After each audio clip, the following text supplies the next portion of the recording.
What's up? What's up, Melanie? Yeah, go ahead. Hit the music. How are you, baby? Happy birthday, Abby. Yeah, happy birthday, Eerie. Happy birthday. Happy birthday, Eerie.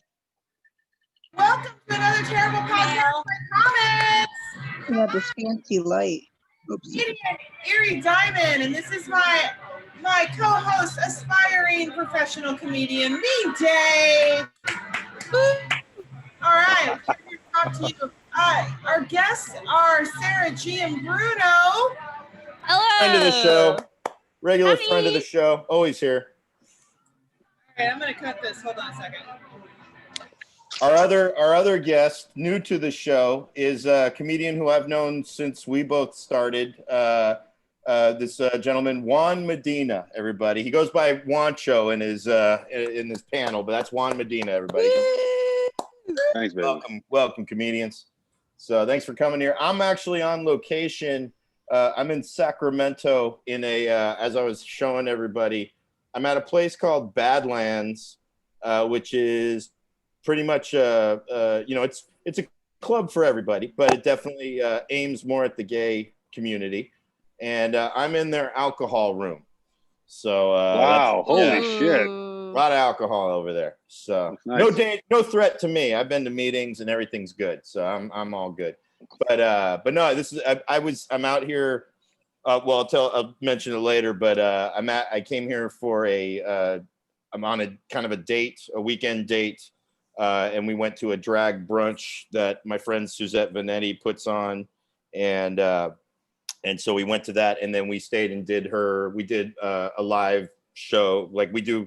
Myself and my date Chelsea Bierce, we do the Suzette Vanetti show. Usually, yeah, we're on a date, Mom. Yeah, exactly. I know. I'm the look on my face. So we did the Suzette Vanetti show at 5 live here at Badlands, and it was a lot of fun. We had a good time and all that. We've been out here in Sacramento all day in the heat, and then and then we found this room earlier. Chelsea did her trivia game here, so I knew that I could do the podcast here tonight. So really good. And for those who don't know, this is the Eerie Diamond's birthday weekend. So also let's give a round of applause to Eerie. Happy birthday, bitch! For aging another year. Yes. We did a match game last night that was all Eerie questions, and it was pretty much not a game show. It was a roast. It was a roast of Eerie. It was wonderful. We had a great time. She did not, but we had a great time. My good friends just beat the shit out of me. That was awesome. Yay! I was nice. I was the nice one. We were the nicest one, which is the irony. That was it was great. So. But it was all right. So let's get to our show here. Our first segment of the show, as always, to those who are regular visitors of the show, and that is our segment called Listen Up, where we let our guests tell you about themselves uninterrupted. Sarah, you've been on the show before. But go ahead and remind people who the fuck you are. 200 words or less. Go. Oh, shit. I'm Sarah Giambruno. I am a 28-year-old. I'm almost 29 this month in a couple weeks. I want roller skates for my birthday, and that's pretty much it, because I think that's the only way I'm going to be able to exercise, because I hate exercise. Let's see what else. I work with dogs all day, so my job is pretty fun, and it makes this whole shelter-in-place thing a lot less depressing. Even though I'm still moderately depressed. So, but aren't we all? What else about me? I'm dating another comedian and we live in the same house. And so it's a constant ego power struggle. And that's been real fun to watch play out. I wish I wasn't involved. I wish I was more on the outside looking in, because I think it'd be funnier. But that's kind of where I'm at right now. And was that a full minute? You're good. You you've kicked an ass right there. Awesome. I'm working on my timing, my punctuality. You're wonderful, Sarah. That was good. That was great. I was, what was it? I like how you referred, you've been living with the comedian and yet you refer to it as dating. Like we're still been dating together for a while. For like a number we're just of years. dating. Just dating my roommate, that's all. I'm just dating. Yeah. Dating a roommate, dating around. All right, our next guest, he actually, this was really cool. I've known Juan since we both started doing stand up in 2010, we've stayed in touch loosely here and there. But he actually specifically hit me up and said, "Hey, what are you running Zoom shows? Da da da da. I'd love to do it sometime." So welcome everybody, Juan Medina. Tell us a little about yourself, Juan. Around 200 words. Give us your life story. What's up, man? I used to be more successful than Mean Dave at stand-up, and at some point, I took a nosedive. My career, I think it's a mixture of alcohol and childhood trauma, and currently on a sojourning. Is that a word? Sojourn. I'm on a sojourn, trying to find myself in the desert. Hopefully, I can sweat out these demons. I've been hanging out with hippies. Frustrated burners, but with a mask 6 feet away.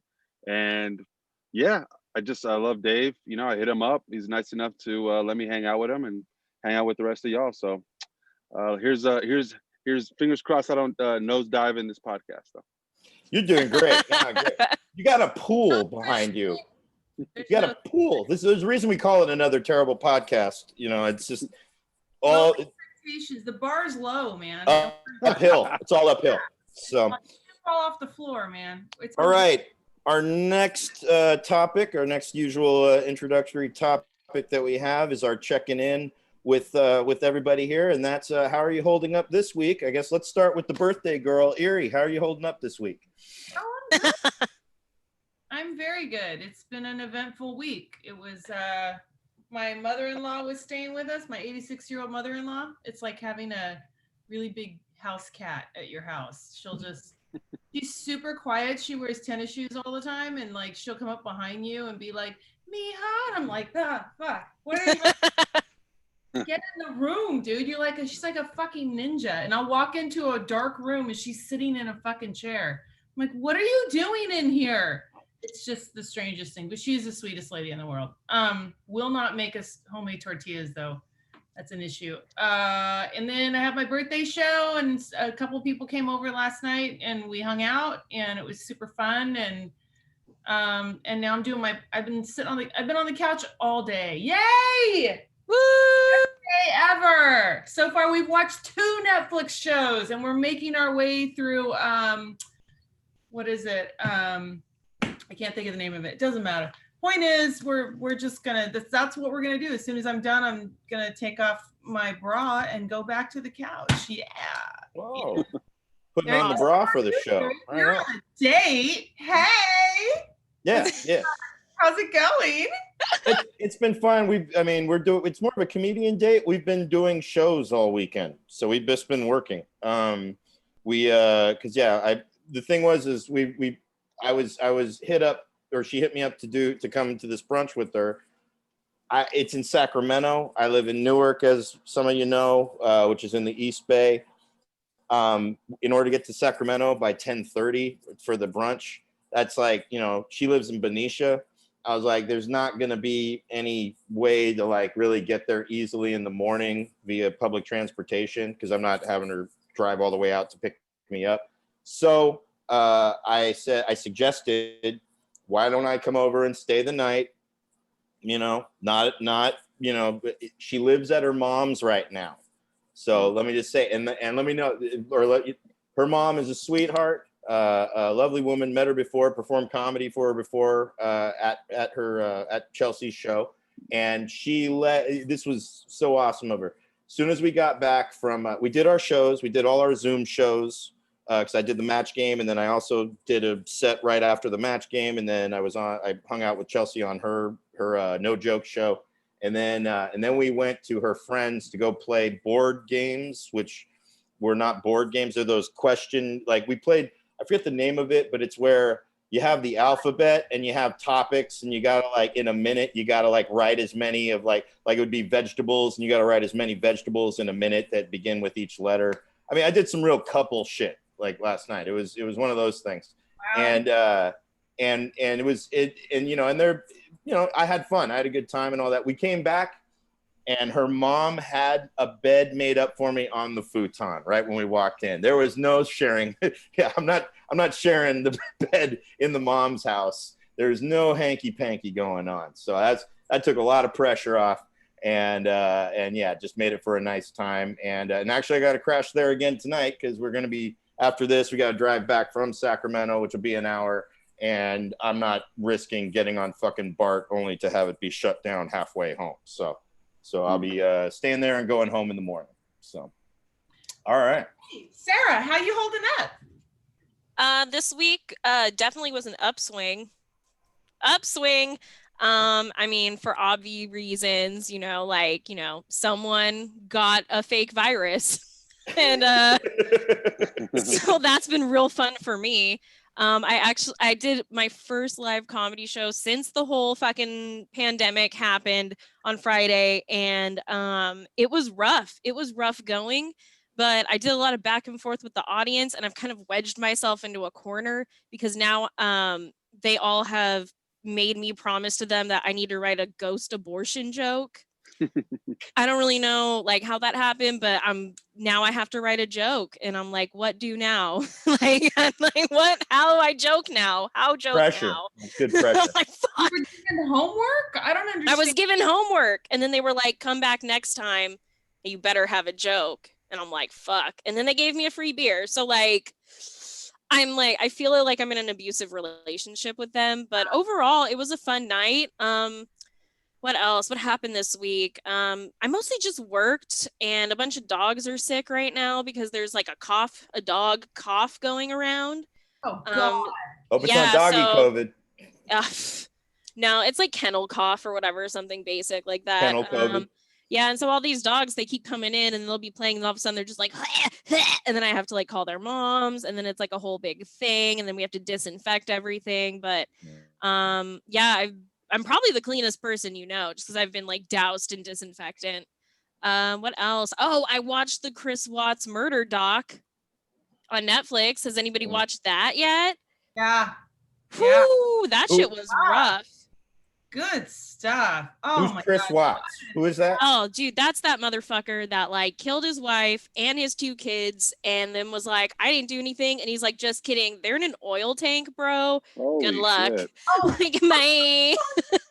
You ruined it. No, it's been new. It's been news forever. It's not spoiling it. I started watching it. I was like, I'm just waiting for the side chick to show up. That's what I was waiting for. I'm like, the side chick is gonna show up and blow this motherfucker out of the water. And I just, that was. Oh, it's wild. And then don't worry, it'll happen. Don't worry. Let's get about 2/3 in. Get 2/3 in. 2/3 in, yeah. But the thing about it too is I mean, I get that his wife was in a multi-level marketing scheme, and I get how that's annoying. That's no reason to kill somebody. He could have just left her, and yeah, it would have been publicized all over her Arbonne or Mary Kay fucking Facebook page. But dude, just dump her. I don't fucking know. So that's been my week. Mabel concurs it's a great documentary. Oh. And I love the back and forth between Deneen and Melanie. Dude, Melanie's freaked out right now. So. It gave me goosebumps. He's such a fucking liar. Deneen's loving it and Melanie's not having it. I love that. I love it when our audience is at odds. All right. Juan Medina. So what we do is pretty much check in with you. How's your week going this week, man? It's up and down. I guess right now it's kind of down. My mom's dogs hate me. They're 2 Chihuahuas. They keep barking at me. The guy who's takes care of the house, the caretaker, says, I guess you might. They were abused, so I guess I reminded them of their abuser. Oh no. Yeah, I think he was a failed comedian too. So I got to deal with that. And then there's 2 dogs, man, and they don't really like me. They only but I know they're fake, because I was eating sausage this morning and then they wanted to lick my fingers. And man, networkers, right? I just fucking, they're just fake. Besides that, I ate 3 chicken fingers from Raising Cane's, and I thought I was gonna have a heart attack. I don't know. My health hasn't been doing too well lately, man. I think I'm like 40 pounds overweight, and my ex-girlfriend keeps pointing it out. She's like, man, you've gained some weight, because that's like the best part of staying in touch with your exes, right? They tell you how fat you've gotten. But besides that, like I said, I'm in the desert. I'm with funny man Brady Holt. He's eternally optimistic.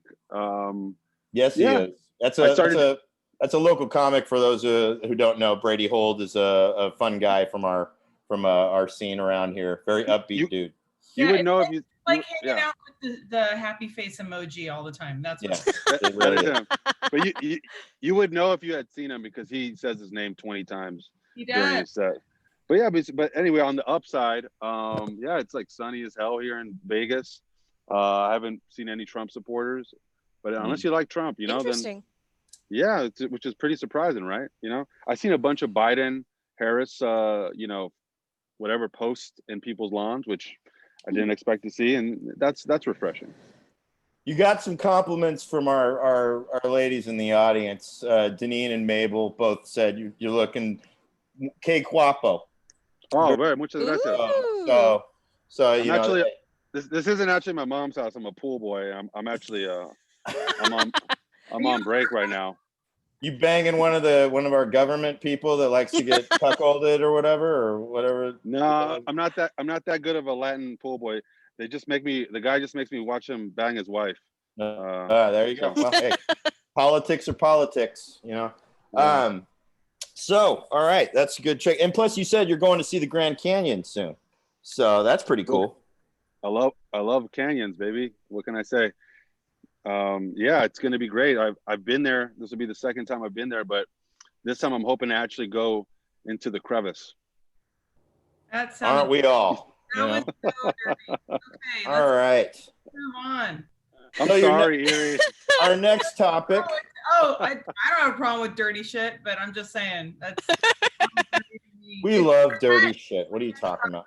Our next topic is again our one of our guests brought it up, and that's again, we do know that the president, POTUS, whatever the fuck you want to call him, he's been tested supposedly positive for the coronavirus. Allegedly, as everybody's saying. So I want to ask, did any of you give it to him? Are any of you testing positive and sharing it with Go ahead and take a poll. Sarah, did you give it to him? No, I have not contracted the virus quite yet, so it was not me. Deneen, no, nobody. Nobody in our audience. Okay, Mabel's right. He never wears a mask. Never. Juan, you're the one who's out of town. Like, you're the one who's on the road. I this is him at his last rally. Look at him. Yeah, he's like asking people to give it to him. Look at him. He's like, hey, everybody got that COVID? Hook it up. Last rally. No idea what happened. Juan? Yeah, I didn't do it. You didn't do it. All right. I drove by the Trump hotel, and that's about as close as I got to the president. Okay. All right, I believe you. Eerie? Bon Jovi, that's like going to a Bon Jovi concert and having sex with like 5 people and being like, I don't understand where I got the herpes from. Like, obviously. Very true. Most of them aren't even wearing masks. No. No mask. No, they might as well be making out. Masks are for sheep. Coughing in each other's. Eerie, they are wearing masks. They're pretending to be human. Ooh. Come on. Was that deep? Was that too deep? Boom. Uppercut. Right on, Juan. Fuck yeah. That's I write really for the Daily Show. And I will say I did not give him COVID. All right. I know people make a lot of assumptions. I've been out of town, all that kind of shit. I haven't been anywhere near the president. Awesome. So I mean, people look at me like, you did this, Dave. No, did not. Our next question then, and this has been brought up this week online a lot. It's been a divisive topic since the president getting COVID, and that is it wrong to wish death on anybody? I mean, that's a question that, and I'm not saying specifically the president. I'm just saying in general, is it wrong to wish death on anybody? I know we've all done it. Come on, we've all been there and just like, man, that motherfucker, I hope they die. I hope it's a long, slow, painful death.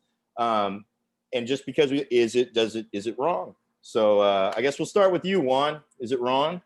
I think it's only wrong if magic is real, because right, if magic's real, then you're technically committing murder. But I don't think it's wrong to just express how you feel. I mean, right? It's free speech, right? You want to say how you feel. I wish you ill. I mean, if anything, man, some of the most you're not really doing anything if people aren't wishing you to die, right? You're not really a shaker and a mover. So congratulations to Trump, man. He's really made an impact in a lot of people's hearts and minds.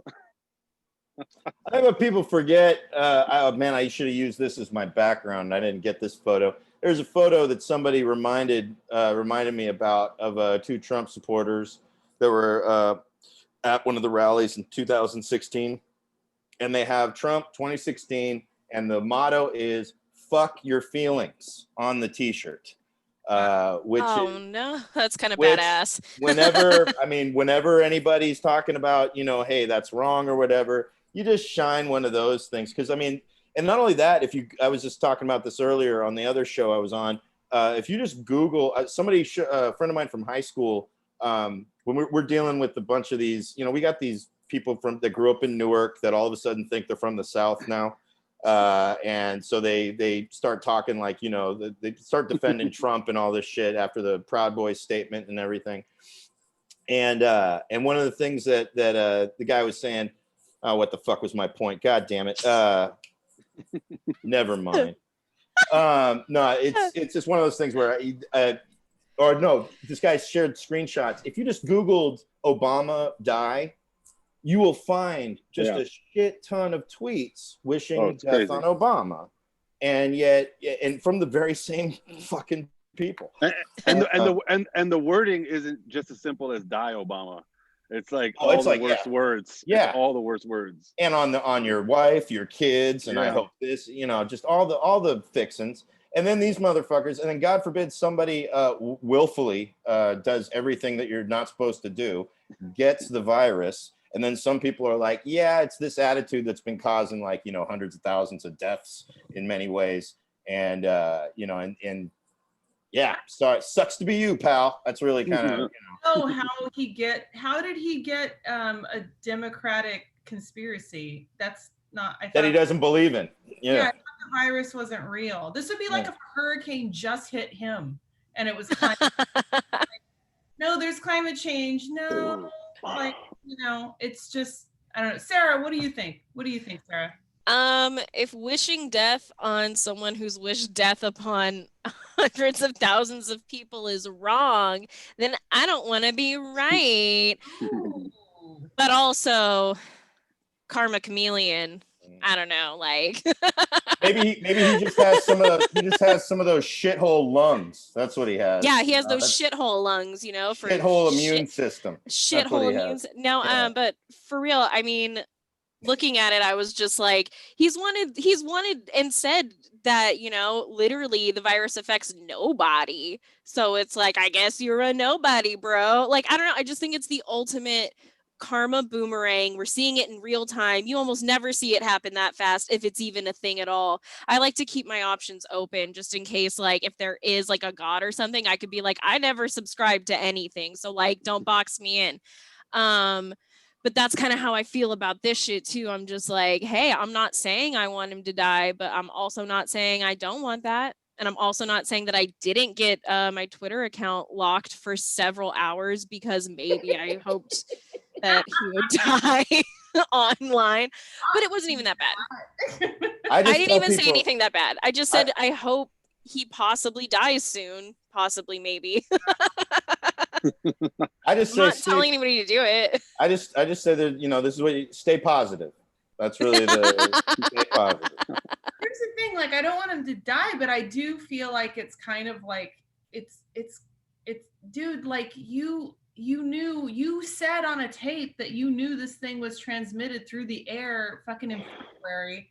So dumbass, maybe don't have like 10,000 people in a fucking room with no masks on because it's America and it's their fucking civil rights to not have to wear a mask. And it's like, yeah, well, now you're sick, motherfucker. So that's what happens. This is like, I don't know what happened. I went out with a million people and had sex with them and didn't wear protection. I don't know why I have the herpes. Like, it doesn't make More likely I don't chlamydia. feel sorry for you. You know what I mean? Like, I don't feel sorry for him. I'm not wishing death or whatever. But this sure does feel like a really good, like, fucking sucker punch. You know what I mean? For him. Like, not even a sucker punch. He saw it coming. This is what I like. This is what I want it doing to him. This is what I want COVID to be doing to him. Just There you go. I don't think there's anything wrong with that. I just kind of wish like resuscitation on Trump. You know what I mean? Just like flatline for a good 5 seconds. yeah, get him on a ventilator. Yeah. Enough for him to really see the darkness and the coldness of the other side, and then bring him back, and then just maybe he's just like walks away from the job. Then he gets hit by a bus. Then he gets hit by a bus like right after he leaves the hospital. So that's wow. That's so Ebenezer Scrooge. You know what I mean? Like, ghost was the one I was the most scared of. Like, really good. I like that. Ooh, that'd be so. Okay, never mind. Eerie. I think you should write. I know. I'm over here writing skits right now. It's like you could do a whole film with that Christmas Carol with Trump. It would be incredible. I think we're living it. 20 minutes short at most. We're living out with the timeline of if Scrooge didn't listen to the ghosts. That's kind of what I feel we're living in. Yes. So, yes. Been warned. Yeah. And it's fake news. I'm not gonna die. Give me a burger. Like, sorry. So our next topic is something a little more personal, and that is, who the hell are our guests again? It's kind of because these are friends that I've met through comedy at various different points throughout the time. Juan is someone who I knew when we started, and we both actually I just saw a guy on TV the other night who started at the same time as us, and he was in a 10-second clip of a TV show called Let's Be Real. It was on Thursday on Fox. It's the new Robert Smigel show that he's trying to do that's probably going to get canceled in 2 weeks. And it's a political show with puppets and all that stuff. And it's it's a guy, David Bory, who we know. And Bory has gone on to be, he's like the voice of ComedyCentral.com and like he's one of the more successful comics from our generation who's been on Conan twice and whatnot. And he was in basically a quick segment that was a Joe Biden sketch. It was Joe Biden puppet, and it was a series of Black contestants. They would go on, talk about who they were, and then Joe Biden would hit a buzzer and say, "You're not Black." And that's what Bory was. Bory was one of the contestants. And it was weird too, because I'm sitting there watching the show, and then sure enough, I'm like, "Oh, there's David Bory," and he's gone in 5 seconds. Like he was gone after Biden buzzed him. So I wanted to give people some background as to your guys' kind of how you got into comedy and where you're at today with it. So let's start with you, Juan. Yeah, we're contemporaries. Yeah, David, I started about maybe a year before David. We met each other when we were doing mics and shows. I think in Alameda, actually. Well, yeah, McGrath's. Yeah, I had a friend, a mutual. I don't know if he's your friend still, but Justin. Never my friend. Never your friend. Piece of shit. Yeah. Yeah. I still got $50 to rob him for back. Yeah. Well, yeah. You want to know how we got into it? The same story, man. Just class clown, and people were like, "You should probably do something with that funniness." And like, I don't know if I was just really nervous, so it took me a long time to get on stage. Got on stage, got hooked, and then met Dave, fell in love, got married, had 3 beautiful children, put them to college. Wait. Yeah. What? No, I'm joking. I was just joking about falling in love with Mean Dave and marrying him and having 3 children. I like that Eerie wasn't paying attention until I said that I got in the chat. It's really good. It's what she does. Is it really good? She's paying. Yeah, she's monitoring. But I've just been doing stand up, and yeah, it's like David Bory's one of our contemporaries. We got a few other contemporaries that are having a lot of success. Some of us in more than others in other different ways. But success in a relative term, meaning that they do well and all that stuff, but you've never fucking heard of any of them. That's what I love. That's what I love about the job itself. Oh yeah, we have fun. We get together every once in a while. I hope that I like to think that as we get older, we get along more. Oh, we do. We totally. I think we do. I think Dave, can I talk about you and I? We both wrestled with the bottle. Oh yeah, definitely. You know what I mean? Yeah. We've both kissed the bottle and wrestled with it, and I think that comedy really is at least I think for both of us, it's kind of our savior, right? Not to be all dramatic and shit, but it's really is the place that we can feel safe and we can process whatever's going on. I've said before that comedy got me into recovery because I wanted to be a better comedian, and I had to sober up in order to do that. So well, you already were really talented when I met you because you're like an accomplished like musician, right? You're like pretty. I wouldn't say accomplished. I definitely made a lot of stuff, but Jason. Yeah. This is one of my oldest friends, Jason. Here, there's Jason and Harry over there, and Jason's I've known since we were kids, and and I've gotten into music, and we've made music together and stuff, and so I have a lot of fun doing that. But I also developed quite a drug habit during that time. So. But yeah, it's been a pleasure watching Dave develop. When I first met Dave, I didn't really think Dave was funny, but it's because I wasn't. I didn't either. No, Dave. I mean, you probably honestly, I can't. I don't think I'm really qualified to like say whether or not anybody was funny. I think I was like delusional. You know what I mean? And but no. You think about it. Here was the thing, and I was talking with somebody about it last night. You remember there was a girl named Sierra Frost who used to do comedy around that time. Yeah. You were at a show or at an open mic that I performed at. And she came up to me after that set. It was just it was just comics in the audience, and I always remember what she said. She walked up to me and she goes, "Hey Dave, can I give you some feedback on your set earlier?" And I'm like, "Yeah, sure." She goes, "You weren't very good." And I said, what gave it away? The lack of laughter. And she goes, "See, right there. You're actually like, you're being, I know you can be funny, but it's like you didn't even care or didn't even try." And I said, "I know, because it was just comedians that I know. And so I just thought it was funnier to just be a dick to them." And that was when she kind of it was funny because she was just reminding me something that it's weird when you have to be reminded of something that you think you know, but you really don't, because it was something that, like, in music, you got to play and learn how not to care, like present yourself, but learn how to not give a fuck about the outcome. Comedy is the opposite. You have to care. You really do. And so I was learning how to care again. I had to try to be funny, even if I fall flat on my face. And that's something that's, I would like to say that I'm not 100% sure that that's feedback. No, it is. No, it totally was. It wasn't, she wasn't meaning it to be. Can I insult you real quick? Sure. You weren't very funny. Like, that would be more, you know what I mean? That's not what she said, though. She said I didn't do very good. It was the set that, and what she was pointing out is that I had the capability to be funny, but she could tell I wasn't trying. That I just Here's the thing about Dave, though. Dave, when I saw him, especially early on, he always put it all out there. It's like he never pandered. Especially early on, he really just like. I pander now. Now I pander. Yes, now you do, and you're reaping the benefits. There's a parents are laughing at this because they know. Yeah. My parents know this more than anything. Dude, but Dave, he used to go on there and with the grudge, I loved watching it, and like if he turned it on you, if he focused the laser on you, you were like flabbergasted, but also delighted.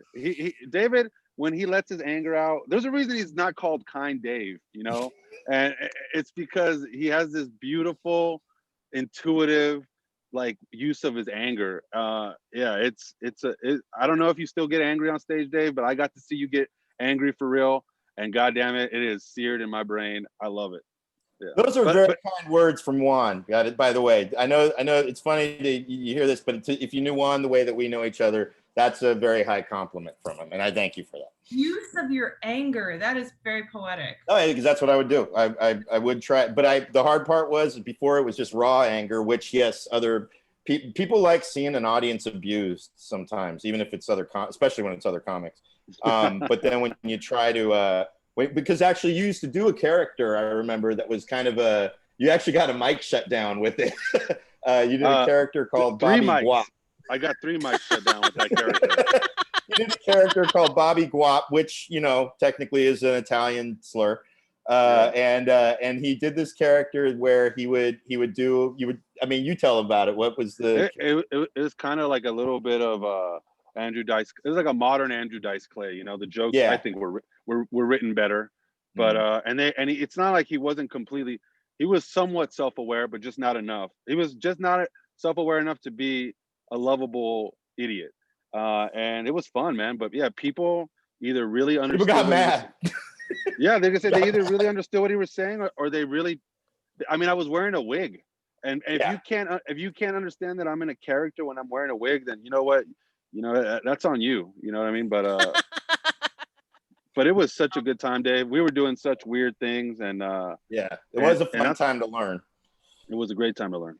The thing was, though, it's the only thing that didn't make it fun was all the stress I was putting on my folks while avoiding. I was living at their house, but I wasn't even at their house, and while I was trying to pursue something that I felt like was in the long run would pay off. But it's hard to tell people like, look, this gamble will pay off in the end, and I don't even know if it will. So it's like betting on a horse, you know. Sarah, can we ask who the fuck are you now? Go ahead and tell everybody. Oh, who the fuck is she? You. Sarah G. Sarah G. Giambruno. Yeah, tell us. She's the daughter I never had. I agree. That's true. Oh, she froze up. She froze up on us. That's so weird. And an adorable face too. I love it. Harsh on her. Okay, that's too bad. She'll be back. She'll be back. I turned her to stone on an accident. That was such an adorable face too, right there. Just for her to be stuck on. Well, Eerie, like, because you started 4 years ago, and what like since I mean, what was that like starting 4 years ago in this thing? What was that like? It was like every mic was like going to a new school. Like very true. Mean comics who didn't pay, who were mean to me, and it was fine because that just made me want to write better jokes. Don't say anything. I know you're gonna say something. Eerie.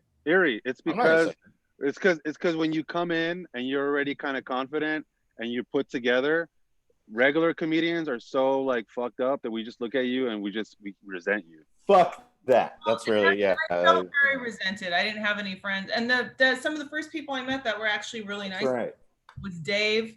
My friend Ivy Cordova. I had a few friends that were just very sweet to me and very awesome and made me feel welcome. And they were just like, come on, we can all bomb together. It was like very nice. Like everyone was really, really cool. And I kind of found my core crew, and that's kind of who I've been sticking with, like, because it's, but yes, it is really hard when you start, because not only are you dealing with sort of the culture, and you're also dealing with,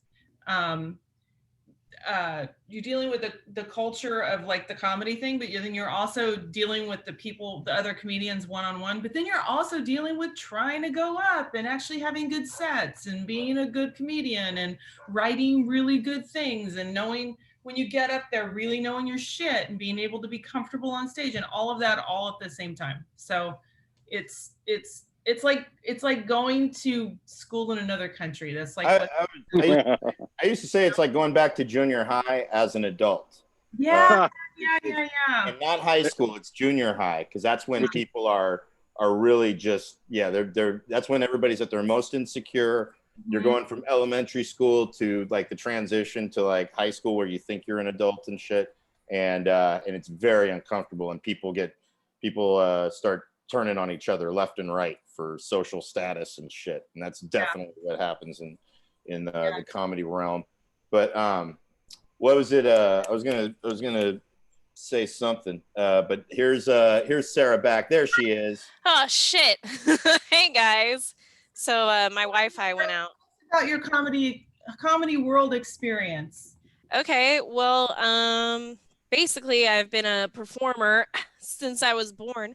No, but I did like ballet my whole life, so it was like 4 days a week, like hours a day, ballet all day, all the time, until I was like in college. Then I went to Chabot and I started do Chabot Community College. I started doing improv and theater there as well. And then I went to a private theater conservatory, which was trash.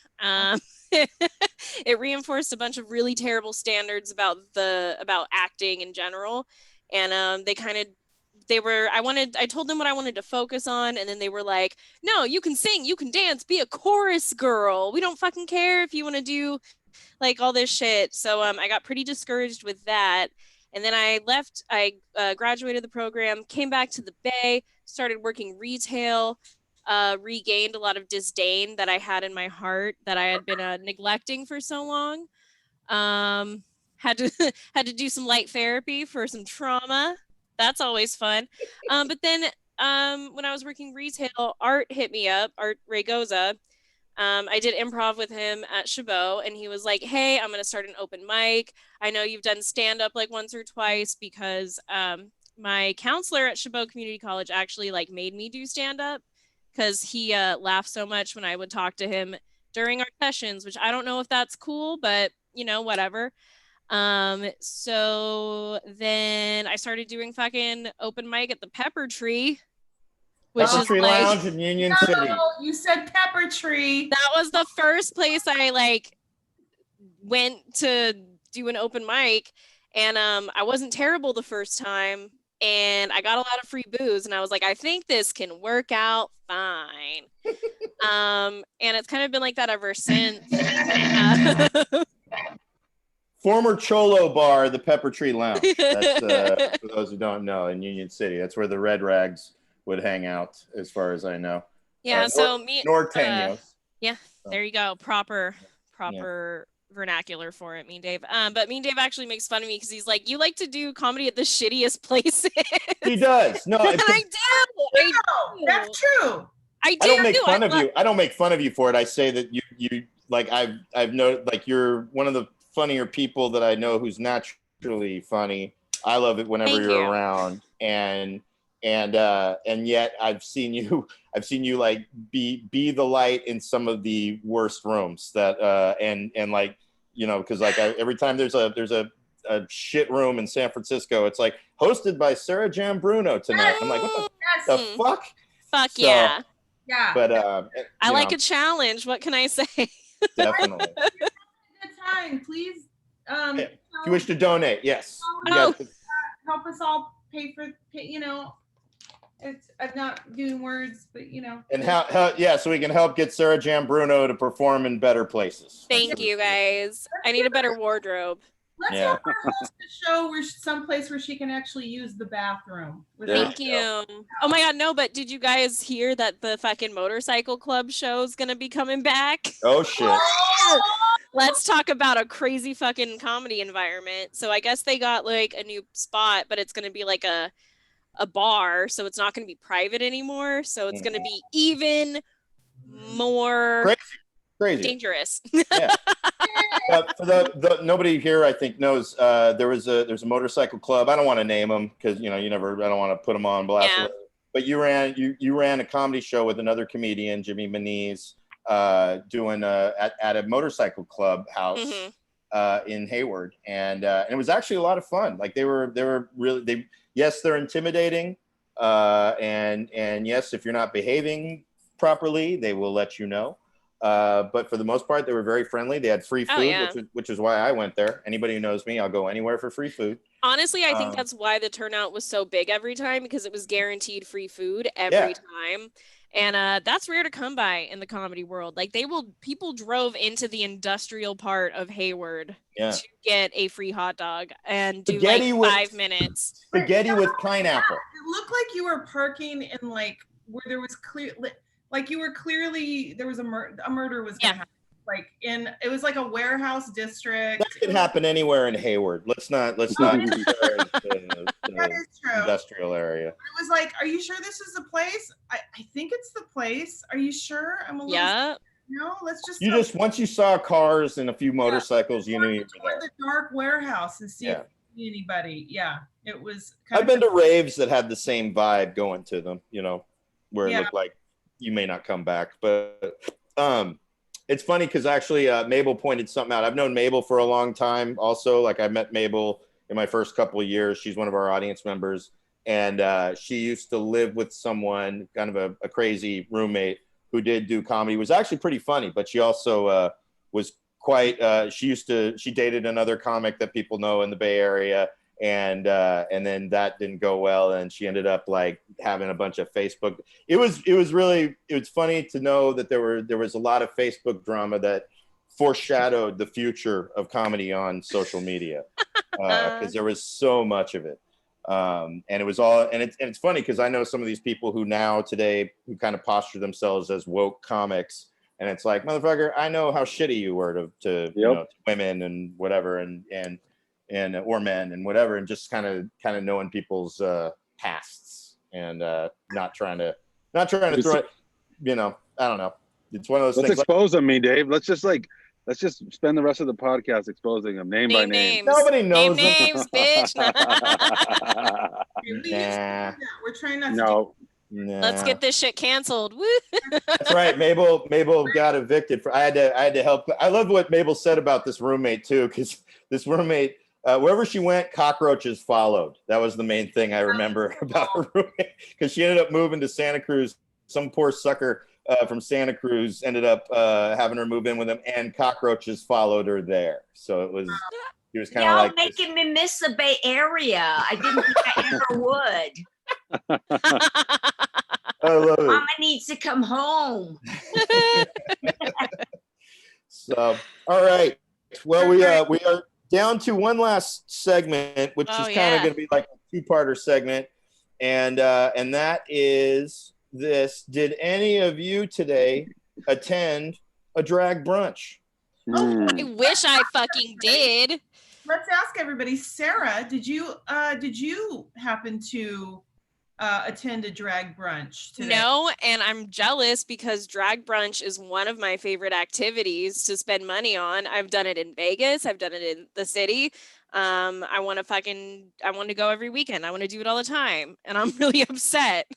I hear you.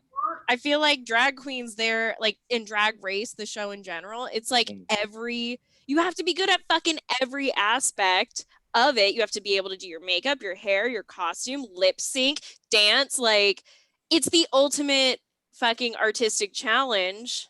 And being drunk while watching it and saying yes and snapping is like, and eating, all of my favorite things. And I still got my burrito from this morning. So Yeah, I'm so fucking jealous. So jealous. Juan, did you go to a drag brunch today? I drank tequila while I cried into my oatmeal wearing my mom's blouse. Does that close count? enough. That counts. Similar. That is No, I didn't. Party, not a drag brunch. Yeah, were you singing Lady Gaga while you were doing it? Because then that makes it a drag brunch. I used to work at a gay bar. I used to bar back at a gay bar, and so I feel like I've been to enough drag brunches. You know what I mean? Like I worked a bunch of Sunday, like, you know, 1 p.m. shifts that I feel like, I didn't do it today, but I've done enough. You know, It's beautiful. It's like you put in your time. Yeah, I put in it. Paid your put it dues. in. Yeah, Right. Dave, did you go to a drag brunch today? Funny you ask. Yes, I did. I was at one, and I want to. There's people that are wondering where. If you want to drive to Sacramento, they have. You want to get your tickets ahead of time because they're available. They do a 10:30 a.m. show and a 12:30 a.m. show here at the Badlands. That is hosted by Tuana and my friend Suzette Vanetti, who is she runs the show that we do out here, or that we do on Twitch on Sundays before the podcast here. And but we got to, she invited us to come check it out, and we came today. And this is the first one they've had indoors since now they've got some of those limitations lifted, and it was a lot of fun. They obviously they're a little more limited as far as dancing amongst the attendees, but they were definitely, you know, put on a great show, a variety of acts, some more physical, some more passionate with their choices. Another thing too that I learned today, because our friend Suzette, she was talking about how she almost was going to do her dance to the song to WAP, which everybody knows Cardi B's WAP, and it was brought up, and I thought this was a good point. It's kind of a song that, like, you know, it's a brunch on a Sunday. It's a Sunday brunch, and that's an evening song. That's an evening track that, you know, when you got brunch, we don't want to go to, you know, it's like there is a line. And not only that, Suzette's a white girl, and, you know, tracks Cardi B, trying to be aware of the cultural, you know, kind of aspects of that. Just being sensitive, and people get a little sensitive about that stuff. So they were just talking about, she ended up doing a song. I gave her a lot of credit because she did a track, Kiss the Girl, you know, the song from, I think it's one of the Disney movies. I think it was Little Mermaid. Little Mermaid. Yeah, it was Ashley Tisdale's, or whatever the fuck, her cover of it, and she intercut audio of Chelsea Bierce talking about how we were going on this date into the act. And here's the thing: nobody in the brunch knew what the fuck was going on. Nice. And that what she was referring to, whatever. And Suzette's up there with a guitar. She was air guitaring with an actual guitar. Like she was pretending to play the guitar while doing it, and it was one of the funniest things to us, because it was like, wow, you just really alienated an entire, like, a sold out drag brunch for an inside joke for two people, which was very sweet of her to do. And then we roasted the fuck out of her on her own show just before this. So we had drag intervention, where we were basically we were saying that she should have done she did Barbie Girl, that song, or Barbie World. And we were saying she should have dressed up as Ruth Bader Ginsburg doing that as a tribute, you know, shit like that. You know, we're trying to just give some pointers. I was even offering advice, and I've only performed at like a handful of drag shows doing comedy. So, you know, if I've got pointers to offer, then it's like, yeah, you need to kind of work on your shit. So, you know, I have to tell you, Dave, I feel like because you were like the least manscapey kind of, like, you're like the yes. Yeah. Drag. You're like the other side of the coin. You know what I mean? Like, there's one side that's like, it's everything, makeup, hair, everything to the detail, and then it's like Dave giving up. Like, Eerie, I think you're wrong, Eerie. I think you slap on some eyelash extensions on Mean Dave, a little silver eyeshadow. He is fucking dazzling. Believe me, I've been offered. Dazzling. There's been offers, not many, but there's been offers to try to get me to do drag before. How much would it cost? How much do I need to get this money? It's more of the comfort factor. It's like I would have to. It would be you know, at least $500. I'm thinking, but yeah, I mean, that kind of money. And then none of them are really going to pay that much. But I mean, like, are we talking like full drag? Like, you're not going to shave your beard, though, right? I'd shave my beard. I'd shave my beard. You'd shave it? Fun fact about my parents are saying no. My parents are saying no. You don't need to shave your beard to do drag. I'm just saying no one would pay that money. That's why I just have to offer $500, and that's it. And then if somebody offered that, I'd probably be like, okay, well, $1,000. You know, that's addict thinking. You know. Yeah.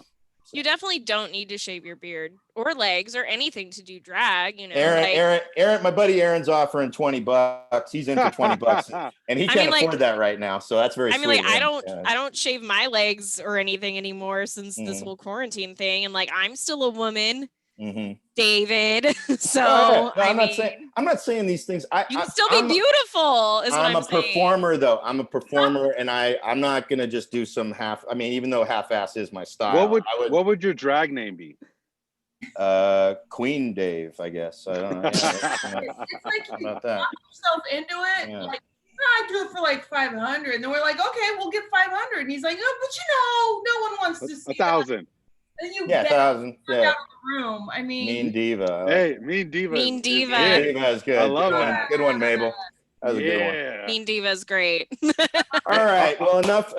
You've been to a drag brunch? Not today, Eerie, but you've been to a drag brunch, I'm sure. Oh yeah. Oh yeah. That's the one that It's old hat for you. So yeah, you know. No, Dave, you can't duck this. Your album cover for your comedy, it's got to be you in drag. It's got to be Mean Dave presents Mean Diva. I have I have a photo. I should upload it I'll show it next week or whatever. Come back next week to see the photo. It's a photo of me. It's a Scarface style photo of me in the tub when I was in Hawaii at the timeshare my parents have, and I'm there in the bathtub, you know, just looking really stern.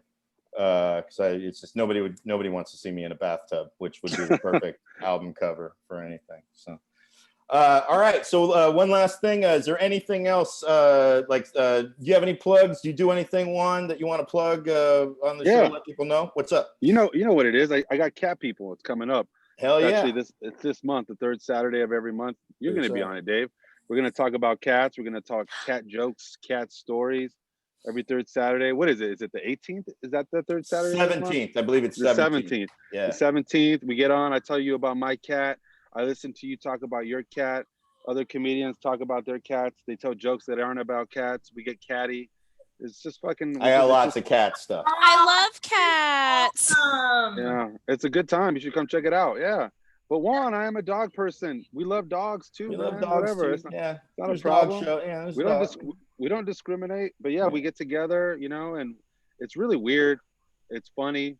Davey's done the live version at the I did the live show. It was a great show. At the layover. Yeah, At and the it's layover, gonna be great. Yeah, tickets on sale soon. You can catch Mean Dave doing a great set. You can watch me bomb. You can watch Jesse headline. Nice. Probably not, but it's not gonna be. It'll be out whatever. It'll be a good time. Yeah, we're gonna have a good time. Cool. Sarah, what do you got going on? Just the regular bullshit. I got the podcast that I'm on, The Trash, where we talk about trash reality TV and trashy celebrity news of the week.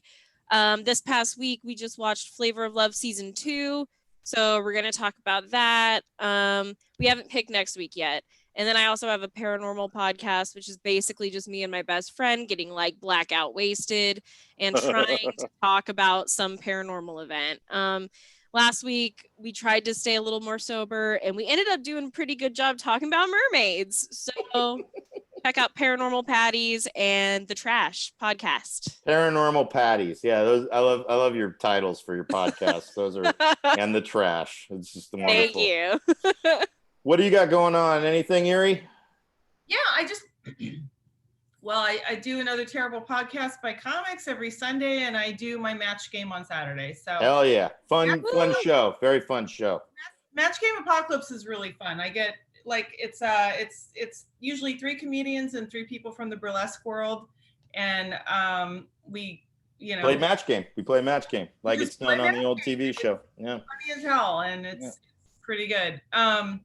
And you, Dave, why don't you tell us what you got coming up? And this is the audience that goes to all those shows. You already know what the fuck I'm doing. So, and we welcome you back every Thursday for the show and tell, and every Sunday. And we love you. Thank you very much, all of you, for coming and hanging out with us tonight. Janine, Jason, thank you. Laura, thank you guys so much. My folks, always, everybody. Thank you, everybody, for just hanging out with us and coming every Sunday and having a good time. And listening to us babble on for an hour. We love you. Right thanks, guys. It's been a really good terrible podcast by comics. Thank you. We'll see you guys. Thank you, Sarah. Thank you, Juan. Thank you, everybody, for coming. It's a heart. Juan, thanks. Thank you, guys. Thank you very much. Thank you, Dave. Thank you, Thank Eerie. you. Thank you, Sarah. Thank you, Rebecca, Deneen, everybody. Yeah, Deneen, we love you. We all collectively love Deneen. That's the fact. Bye. You guys have a good one. You have a good one, too. Thanks. No problem, man. I'll talk to you soon.